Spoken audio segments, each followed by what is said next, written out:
All right, let's dive deep into how to turn your music into money. We're going to be looking at the RBE Digital Music Course lookbook. It's supposed to be like a guide for musicians who want to make a living, Right, right. from their music. Yeah, and it looks like they've set a pretty ambitious goal. They're aiming for like $300 to $750 a month within 90 days. That's Wow, that's a pretty quick turnaround. But they seem to really focus on these mechanical royalties, right? mm, I think even people who've been in the music industry for a while hmm sometimes get confused about what exactly those are. Yeah, it can be a bit tricky, especially with all the digital platforms and everything nowadays. But the way they explain it here, it's like every time someone streams or downloads your music, it's like a tiny payment going straight to you. Oh, that's a good way to think about it. And do they mention how to actually collect that money? Yeah, they actually highlight some organizations like the Harry Fox Agency and Music Reports that help you collect those royalties so you don't have to chase every penny yourself. Okay, so they're taking care of the business side of things, Yeah. but you still need to make sure your music is out there, right? Right. Distribution is super important. They mention platforms like Empire, TuneCore, and CD Baby. They compare them to like virtual record stores, but there's one they say to avoid: change distro. Hmm. Interesting. Why do you think that is? I'm not sure. Maybe something fishy going on there. Yeah, something to look into later, maybe. They also emphasize these ISRC codes. Like, what are those all about? They're like digital fingerprints for your tracks. They help make sure you get paid accurately every time your music is played. That's cool. So it's all tracked and accounted for. Now, speaking of payments, they also talk about these digital performance royalties, right? Those are different from mechanical royalties. Okay, so what's the difference? Well, it's like when your music is played on platforms like Pandora or SiriusXM, where listeners don't choose specific songs, they just listen to a station. Ah, okay. So it's more about the overall listening experience Right. rather than individual downloads or streams. Yeah, exactly. I bet a lot of artists don't even know about this type of royalty. Yeah, that's why it's important to understand all the different types. And they even tell you about Sound Exchange, which is the platform for collecting those royalties. So they're really giving you all the tools and info you need. Now, for the part I'm really curious about, this Industry's Tastemakers thing. They have a whole slide on it with a logo featuring goats. Goats, really? Yeah, goats. What do you make of that? That's interesting. It seems a bit mysterious. But they describe it as 100% organic and built from a network of artists. So maybe it's about grassroots support, tapping into a community of musicians. Yeah, I'm getting a community vibe from it. It seems like they're emphasizing collaboration and supporting each other. Instead of just relying on traditional marketing. Right, more like a community effort. That makes sense, especially in the music world today. You need that support. But they also talk about traditional marketing too, right? Oh, yeah, for sure. They cover social media, email lists, even paid advertising. So it's a good mix of both the new and the old school. Mm-hmm. A well-rounded approach. What specifically do they recommend for social media? Well, they talk about creating a content calendar, using trending hashtags, and even collaborating with influencers to reach a wider audience. Okay, so it's all about staying active and relevant. What about email lists? Why are those so important? It's like having a direct line of communication with your fans. You can send them updates, new music, tour dates, all that. And they even recommend some tools for managing that, like MailChimp and ConvertKit. So you can make it all look professional and organized. Yeah. And what about paid advertising? A lot of people shy away from that. Yeah, but they break it down into manageable steps. It's all about targeting the right audience on platforms like Facebook, Instagram, YouTube, making sure your message is reaching the people who actually care. So far, it seems like this course is all about covering all your bases. Yeah, giving you a solid foundation for success. So where do they go from here? What's next on the agenda? Well, it looks like they're about to delve into something I'm always talking about: diversification. Ah, yes, the key to a stable income, right? Exactly. They really stress that you can't just rely on one or two income streams as a musician. You need to spread it out, create a safety net. So you're not so vulnerable to changes in the industry or in your own career. What kind of diversification do they suggest? Well, everything from selling digital downloads directly from your website to leveraging platforms like Bandcamp, Yeah. which has a really dedicated following of music fans. Okay, so going directly to the fans, cutting out the middleman. Yeah, and they also bring up Patreon, which is great for offering exclusive content to your most loyal fans. And building a recurring income stream. Exactly. There's also something they mentioned that's always been a bit of a mystery to me: licensing and sync deals. Ah, yes, getting your music into TV shows, movies, commercials, all that. It sounds exciting, but also complicated. It can be, but they break it down pretty well. They explain how to submit your music to licensing libraries and the importance of understanding royalty payments and contracts in that world. It sounds like a whole other world to navigate. It is, but it can be incredibly rewarding. Imagine hearing your music in your favorite TV show. That's pretty cool. That's the dream, right? And they don't stop there. They also talk about merch. Merch, the classic. Can't go wrong with that. Nope. T-shirts, hats, stickers, all that good stuff. It's a great way to connect with fans and make some extra money. They even suggest looking into print-on-demand services, so you don't have to invest a ton of money up front. That's smart. You can test the waters and see what sells. Yeah, and they highlight a strategy I really like, bundling merchandise with digital downloads to give fans more value for their money. That's a great idea. It's all about being creative and thinking outside the box. Exactly. I really appreciate how this course is encouraging artists to be entrepreneurial. Yeah, it's not just about being a musician anymore. It's about being a business person, too. Taking control of your own career and destiny. Absolutely. So what's next on this journey of music monetization? It looks like they're about to take us deep into the world of royalties, breaking down the different types, explaining how they're split between songwriters, publishers, and artists. Now we're getting into the nitty-gritty. It can get complicated, but they make it understandable. I'm glad they're diving into it because I know a lot of artists struggle with this stuff. Me too. And they don't just leave you hanging.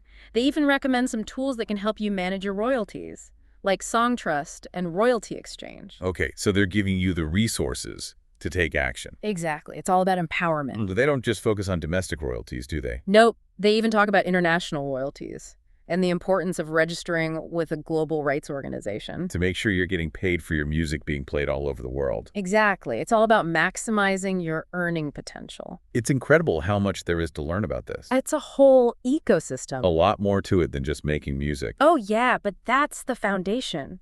And they're building on that foundation with all this knowledge. And they're just getting started, right? There's more to come. Oh, yeah, we've only scratched the surface. Well, listeners, get ready for part 2, where we'll delve even deeper into the strategies and secrets of music monetization. We'll be back soon, so stay tuned. Can't wait. Welcome back, everyone. I'm ready to hear what else this lookbook has to offer. Last time, we left off talking about making sure you have lots of ways to make money from your music. Right, diversifying your income streams. So what else do they suggest for taking your music career to the next level? Well, they start with something that's become really popular lately, crowdfunding. Oh, yeah, that's huge now. I see so many artists using platforms like Kickstarter and Indiegogo. Exactly. Those are the two they highlight. It's a great way to raise money directly from your fans to fund albums, tours, whatever you need. Yeah, it's like a modern-day patron system. And they emphasize the importance of offering unique rewards to people who contribute. Like what kind of rewards? Oh, signed merch, private concerts, behind-the-scenes access. It's not just about asking for money, it's about giving something special back. Right, makes sense. Yeah. But crowdfunding usually just taps into your existing fan base, right? Mhm. What about reaching new people? Well, they have a section on online performances. Platforms like Twitch and YouTube Live have become really big for musicians. I've been watching a lot of live streams lately. It's so cool. It feels much more personal than just listening to a recording. Right, it's a whole different level of engagement. And for artists, it's a great way to make money, too, through ticket sales, donations, or even merch. Wait, you can sell merch during a live stream? Yeah, totally. It's like having a virtual merch table. That's awesome. I didn't even know that was a thing. They also stress the importance of good production quality, making sure your audio and video are clear and professional. Right, you want to create a good experience for your viewers. So we've got crowdfunding, online performances. What other advanced strategies do they talk about? This one might surprise you, affiliate marketing. Affiliate marketing for musicians. Yeah, it's about partnering with brands and recommending their products to your audience. I've seen YouTubers do that. Exactly. If you have a following and you're genuine in your recommendations, it can be a really good way to make money. So like recommending music gear or software you use. Exactly. The key is to choose brands and products you actually believe in and that align with your values. Right. It shouldn't feel like selling out. Exactly. It's more about sharing things you genuinely think your fans would appreciate. I like that. It's about helping each other out. So far, this course is really pushing artists to think like entrepreneurs. Yeah, it's not just about the art anymore. You have to understand the business side, too. If you want to make a real career out of it. Exactly, and they're giving you the tools to do that. All right, so we've covered crowdfunding, online performances, affiliate marketing. Is there anything else in this section? Well, they end with a really striking image. A golden musical note on top of a stack of $100 bills, with headphones and a smartphone playing music next to it. Okay, that's a powerful image. And underneath it just says, "Order now." It's a clear call to action. They're definitely not being subtle. Nope, they want you to take action and invest in your music career. But it's not all about the money, right? They've been talking a lot about community and collaboration. Oh yeah, for sure. It's not just about making money in isolation. It's about supporting each other and building a more sustainable music industry. I love that message. It's about empowerment, both financially and creatively. Absolutely. All right, well, I think we've covered the business side of things pretty thoroughly. What do you say we shift gears and talk about something a little different? The non-monetary rewards of music. Yeah, the things that money can't buy. Exactly. Like the feeling you get when your music connects with someone on a deep level. Those are the moments that really make it all worthwhile. Like seeing someone singing along to your lyrics at a show. Or getting a message from someone saying your music helped them through a tough time. That's what it's all about. It's about making a difference in people's lives. Music has this incredible power to inspire, heal, bring people together. Think about all the anthems that have fueled social movements, the songs that have helped us through heartbreak, the music that defines generations. It's amazing how music can transcend language and culture. It's a universal language. And it's not just about the impact on others. There's also the personal growth that comes with pursuing your musical passion. Absolutely. It takes dedication, discipline, resilience. You learn so much about yourself through the process of creating and performing. You face your fears, push your boundaries, learn to be vulnerable. Those are valuable lessons that extend far beyond music. And then there's the community aspect, the joy of collaborating with other musicians, sharing ideas, supporting each other. Music is a collaborative art form. When you connect with other artists, you create something bigger than yourselves. Some of my closest friends are musicians I've met along the way. Those shared experiences create bonds that last a lifetime. And that sense of belonging you find in the music community is priceless. It's a network of support and encouragement that helps you through the ups and downs. So as we wrap up this part of our deep dive, I want to leave you with this thought. While the financial aspects are important for building a sustainable career, don't ever lose sight of those deeper rewards that fuel your passion. The joy of creating, the thrill of connecting with an audience, the sense of community, those are the things that make it all truly meaningful. Welcome back for the final part of our deep dive.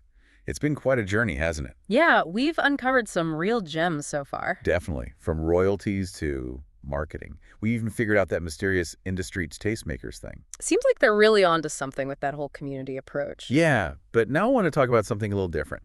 The stuff that's harder to put a price tag on. The non-monetary rewards, right? Exactly. The things that make music so much more than just a business. Yeah, like that feeling you get when your music really connects with someone. Like when you see people singing along to your lyrics at a show. Or you get a message from someone saying your song helped them through a tough time. Yeah, those moments are priceless. It reminds you why you do what you do. It's not just about the money, it's about making a difference. Music has that power, you know? It can inspire, heal, bring people together. Think about all the anthems that have fueled social movements. Or the songs that have helped us through heartbreak. The music that defines generations. It's amazing how music can transcend language and cultural barriers. It's a universal language. And let's not forget about the personal growth that comes with pursuing your musical passion. It takes dedication, discipline, resilience. You learn so much about yourself through the process. You face your fears, push your boundaries, learn to be vulnerable. Those are valuable lessons you can apply to any area of your life. And then there's the community aspect. The joy of collaborating with other musicians. Sharing ideas, supporting each other. It's like a family. Some of my closest friends are musicians I've met along the way. We've shared stages, recording studios, late-night jam sessions. Those shared experiences create bonds that last a lifetime. And that sense of belonging you find in the music community is something special. It's a network of support and encouragement. It helps you through the ups and downs of a creative career. So as we wrap up this deep dive, I want to leave you with this thought. While the financial aspects of music are important, for building a sustainable career, never lose sight of those deeper rewards. The joy of creating, the thrill of connecting with an audience, the sense of community. Those are the things that will make your journey truly fulfilling. Keep creating, keep experimenting, keep sharing your music with the world. And who knows, along the way, you might just figure out how to turn those melodies into money. This deep dive is just the beginning. There's a whole world of resources and communities out there to support you. So stay curious, stay inspired, and keep the music flowing. That's it for this deep dive into the world of music monetization. Until next time, keep those creative fires burning.